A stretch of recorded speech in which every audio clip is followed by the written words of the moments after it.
এত কাজকর্ম করেও রোগ পিছু ছাড়ল না। তারপর ওষুধও আমাকে খেতেই হলো। হ্যালো ফ্রেন্ডস, শুভরাত্রি সবাইকে। কেমন আছেন সবাই? আশা করি ভগবানের কৃপায় ভালোই আছেন। আমার শরীর এখনও ভালোভাবে সুস্থ হয়ে সারে নাই। এই তো ইলাজ ব্লগে আরেকটি নতুন ব্লগ ভিডিও নিয়ে চলে আসলাম আপনাদের জন্য। আজকে ব্লগটি আমি রাত 8টায় শুরু করছি। এমনিতে তো সকালেই শুরু করি, কিন্তু আজকে রাত 8টায় শুরু করলাম। এইটাই আমটা আজকে জুস বানিয়ে নেব। এমনিতে আম খেতে খেতে একদম আমের প্রতি ভক্তি উঠে গেছে। এখন আর আম খেতে বেশি ভালো লাগে না, কিন্তু আপনাদের দাদার আবার ভালো লাগে। আমার যে কোনো জিনিস একটু বেশি খেলে পারে আর পরে ওটা খেতে বেশি ভালো লাগে না।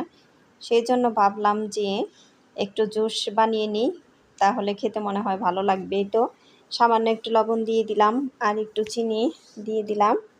এখন ভালো করে গুলে নিব। ওই তো একটু জলও দিয়ে দিলাম। এখন ভালোভাবে গুলে নিব, তারপরে দেখব যে জুসটা ছাঁকা যায় কি না। কারণ এর ভিতরে যে এখন তো আঁশ বের হয়েছে অনেক, ওই ছাঁকতেও কষ্ট হয়েছে। পরে আর ওই হাত দিয়ে সাবা যতদূর সম্ভব ফেলে দিয়েছি, পরে আর ছাঁকি নেই, কারণ ছাঁকা যায় না। এখন একটু টেস্ট করে দেখব যে কেমন হয়েছে। তা দেখলাম যে অনেকটাই টেস্ট হয়েছে। আর ওই যে গ্লাস, ওইটা হলো আপনাদের দাদার জন্য, আর এই বাটির এইখানে বেশি হয়েছে।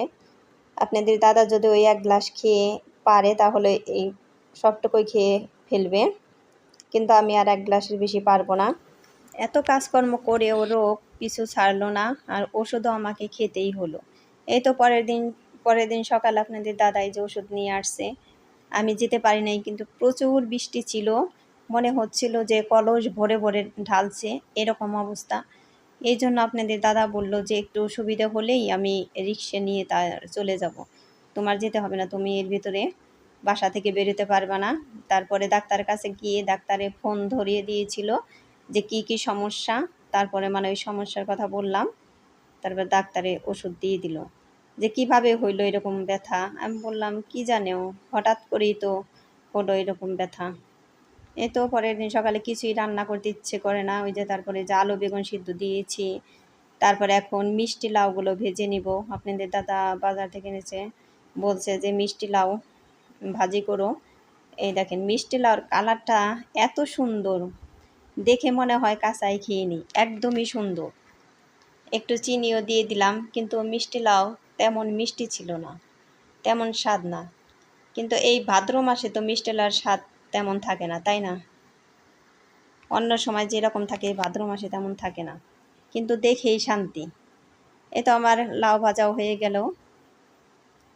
এখন মসুরের ডাল, এই ডাল দিয়ে আজকে আমি মাছের মাথা রান্না করব, নওলা মাছের মাথা।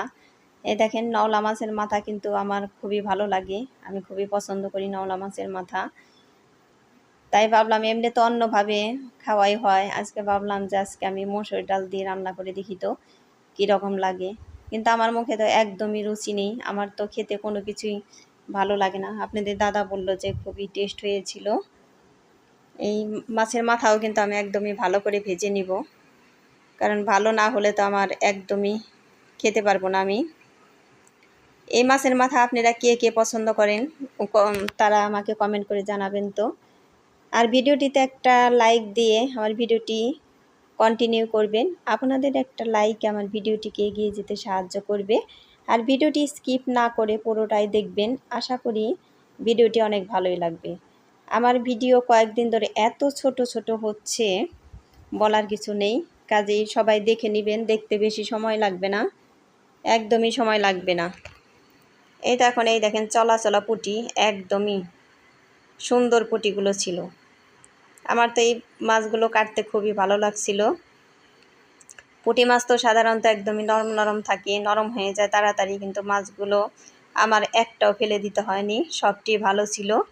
দেখেন দেখতে কত সুন্দর দেখা যাচ্ছে, আর মাছগুলো এত টেস্টি ছিল। আমার এই মাছগুলোই শুধু ভালো লাগছে খেতে, আর কোনো কিছুই আমার ভালো লাগে না, মুখে তো একদমই রুচি নেই। আমার সাধারণত ওই এমনি সাধারণ কোনো কিছু হলেই আগে খাওয়াটা বন্ধ হয়, এই জন্য আমি অসুস্থ দুর্বল হয়ে যাই তাড়াতাড়ি। আমার মতো এরকম কে কে এরকম এত অল্পতেই তাড়াতাড়ি অসুস্থ হয়ে যান, আমাকে কমেন্ট করে জানাবেন। এই তো তেজপাতা, শুকনা মরিচ এগুলো দিয়ে দিলাম, কালো জিরে সোমবার দিয়ে দিলাম। এখন আমি ডাল সোমবার দিয়ে দিব। মাছের মাথাগুলো কিন্তু একদমই ভালো করে ভেজে নিয়েছি। আর ওই যে পেঁয়াজ রসুন এগুলো দিয়ে দিলাম। এগুলো এখন একটু ভালো করে ভেজে নিব। বন্ধুরা, আমার ভিডিওটি ভালো লাগলে একটা সাবস্ক্রাইব করে পাশে থাকা বেল আইকনে ক্লিক করে দিবেন, তাই নোটিফিকেশন চলে যাবে সবার আগে আপনার কাছে। আর বন্ধুদের মাঝে শেয়ার করে দিবেন।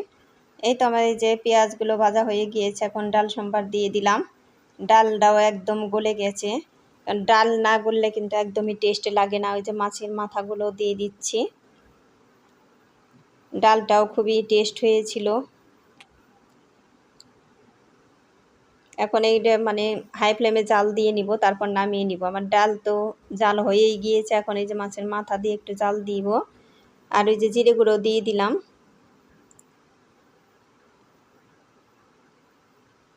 তো আমার ডাল হয়েই গিয়েছে। এখন আমি রান্না করব হলো ওই যে পুঁটি মাছগুলো যে ভেজে নিয়েছি আগেই, ওইগুলো রান্না করব এই যে শাক দিয়ে, পুঁই শাক দিয়ে। এই শাক দিয়ে তরকারি তো আমার খুবই টেস্ট লাগে। এমনিতে আমাদের বাসার সবাই মোটামুটি শাকের তরকারিটা খুব পছন্দ করে। এই তো শাকগুলো ভেজে নিলাম। দেখেন আমি শাকের তরকারি কীভাবে রান্না করি। তারপরে হলো কালো জিরে সম্বর দিয়ে দিলাম, এখন বেগুন, তারপরে পুঁই শাকের ডাঁটা আর হলো ধুন্দুল, এগুলো দিয়ে রান্না করব। এগুলো দিয়ে তরকারি খুবই টেস্ট হয়। আপনারা যারা খান নাই তারা একবার রান্না করে খেয়ে দেখতে পারেন। এই তো একটু হলুদ গুঁড়ো দিয়ে দিলাম, এখন একটু ভেজে নিব। এই তরকারিগুলো তো আমাদের বাড়ির ছোট ছোট বাচ্চারাও খুবই পছন্দ করে। ওই যে মরিচ, বেটে রাখা মরিচ, ওগুলো দিয়ে দিলাম। এই তরকারিতে বেটে নেওয়া মরিচ দিতে হবে, তা নাহলে টেস্ট হবে না, কারণ একটু ঝাল না হলেও টেস্ট হবে না। এই তো ভাজা হয়ে গিয়েছে, আমি পরিমাণ মতো ঝোল দিয়ে দিলাম। আমি কিন্তু সব কিছু পাটা শিলনোড়ায় বেটে নিই, এগুলো পাটায় বাটতে আমার একদমই কষ্ট হয় না। এই তো মাছগুলো দিয়ে দিলাম আমি। পাটায় বেটে খেয়ে দেখবেন যে কতটা টেস্ট হয় সব কিছুই।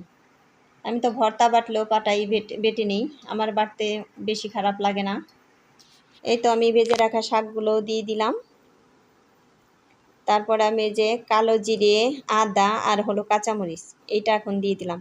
এইটা দেওয়াতে তো তরকারির স্মেলটা খুবই ভালো আসছে।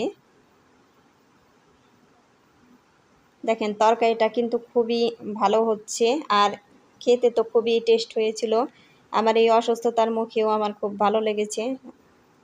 এই তো এখন আবার একটু বাইরে যাব, কারণ ওষুধ টষুধ খেয়ে একটু শরীর ঠিক হয়েছে। অনেক দিন ধরেই যেতে চাইছিলাম যে বাইরে যাব বাইরে যাব, আর যাওয়া হচ্ছিল না। ছেলেমেয়েরা শুধু বলতেছে কিছু কেনাকাটা করে নিয়ে আসো, ওদের জন্য কসমেটিক, মানে আমার গাজীপুর গেলেই কিছু না কিছু কিনে আনতেই হয়, নিতে হয়। যেদিনই যাব, মানে 10 দিন পরেই যাই, 3 মাস পরেই যাই, মানে যেদিনই যাব ওদিন আমার বেশি করে কিনে নিয়ে যেতে হয়। আর এই যে ডিমগুলো এখন ধুয়ে নিব। এখন কিন্তু আবার রাত, সকালে এনেছে, সকালে আর ধোয়ার টাইম পাই নাই। যেভাবে যে আমি সবগুলো ঢেলে দিলাম জল দিয়ে, একটাও কিন্তু ভেঙে যায়নি। এই ডিম সবগুলোই আমি ভিম বার দিয়ে এভাবে ধুয়ে নিব। আমি কিন্তু এই পলিথিন দিয়ে ধুচ্ছি, কারণ ওই থাল মাজা আর ওই মাজনি দিয়ে মাজলাম না, কারণ হলো ওইটা এই ডিমের মধ্যে অনেক নোংরা আছে, এই জন্য ওই নোংরা জিনিস আমি ওইটাতে মাজি না। আমার পরে থালা বাসন মাজতে একদমই ভালো লাগে না, এই জন্য আমি ওইটাতে মাজি না। এতে যে 3টা হইলো, আর এখন বাকিগুলো সবগুলোই এইভাবে সুন্দর করে ওই যে ধুয়ে নিয়েছি। দেখেন একদমই সুন্দর হয়েছে, একটা ময়লা নেই গায়ে। এই তো তারপরে এই যে ড্রাগন গাছটা দেখেন কিভাবে মুচড়ে গুচড়ে পড়ে আছে, বৃষ্টির জন্য, অতিরিক্ত বৃষ্টি হয়েছিল আর গাছটা একদমই ভার হয়ে গিয়েছে। এই জন্য ওই যে তাই ওই যে আপনাদের দাদা একজনকে নিয়ে আসছে কামলা, তাকে দিয়ে এটা উঠাবে। আর এগুলোতে যে এত কাটা, ধরাই যায় না একদমই, দেখেন কত কষ্ট হচ্ছে। আর এই সব উপর থেকে সব নামিয়ে দিবে, ভারের জন্য একদমই রাখতে পারছে না গাছ। নিচে তো কিছুই নেই মনে হচ্ছে, ওই বালতির মধ্যেও মাটি মুটি মনে হয় নাই বেশি। সবাই ভালো থাকবেন, সুস্থ থাকবেন এই কামনা করে আমার ভিডিওটি শেষ করছি। আর পরবর্তী ভিডিও দেখার অনুরোধ রইল। টাটা।